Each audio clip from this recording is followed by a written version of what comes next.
Jacob Van D, dog. That's Artie right there. Yeah. What's it like to have a teammate like that? Dude, he's awesome. You guys don't even know. He's great. He's great. Am I sitting right here? I was going to go in that seat so they have the backdrop for it. Yeah. Congratulations, Brock. Get it done with the fall, right? Talk a little bit about what it took to get that move and finish it up. You know, dude, there's so many great wrestlers at 141, and so, you know, there was a lot of talk before the tournament about look at this matchup, look at that matchup. I was utterly prepared for 32 and 33. And then when that match ended, I was utterly prepared for the next, and so I knew that Frost was a possibility, and I knew he's an animal, and so I knew that I had to approach it like an animal. And so I locked up that turn, and I got my 4 near fall, and you know, I've done a few tricks, I do some weird things, and so I figured why not try it. You know, I'm up by 11 at that point, so sent it. What runs through your mind to help you keep just putting on points?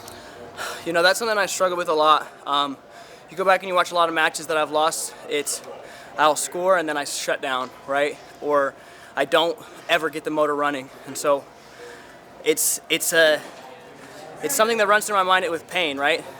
If you stop moving, you'll get caught, right?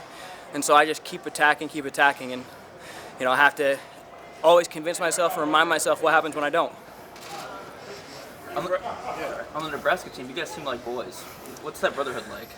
You know, it's great. We're all very different people, right? I think Nebraska, the team, we're from everywhere, right? We got guys from Nebraska, Pennsylvania, Idaho, Utah, and so we're spread out, but we're all so commonly linked in our love of wrestling and, you know, in our obsession with being better and, you know, and defying the odds, right? We're not always the favorite team, and so we just want to go out and have fun. You challenge yourself internationally, not just nationally. Does some of that help you when you get to an event here where, you know, you're put under some, you know, some serious stress and really good opponents? For sure, you know, I mean, so I had that one trip out to U23s, and I've competed a lot in freestyle in the States too, and so, you know, the challenges of freestyle are very different.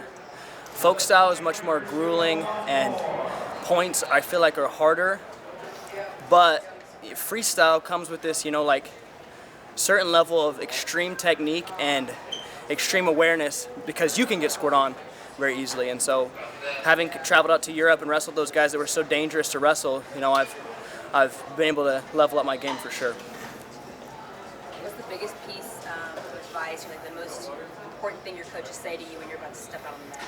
You know, they all kind of have their own thing. Tervel knows that I've lost a couple matches because I got what he would call soft, and in the sense that, like, I'm flexible, and so, like, you know, Mendez, normally I would be a much sturdier body, and a lot of times I, like, get moly when I get tired, and so he's saying, stay hard, wrestle hard. Snyder is, you know, saying the same thing, and he's saying, keep these dudes, what does he say? Gosh, now I can't remember.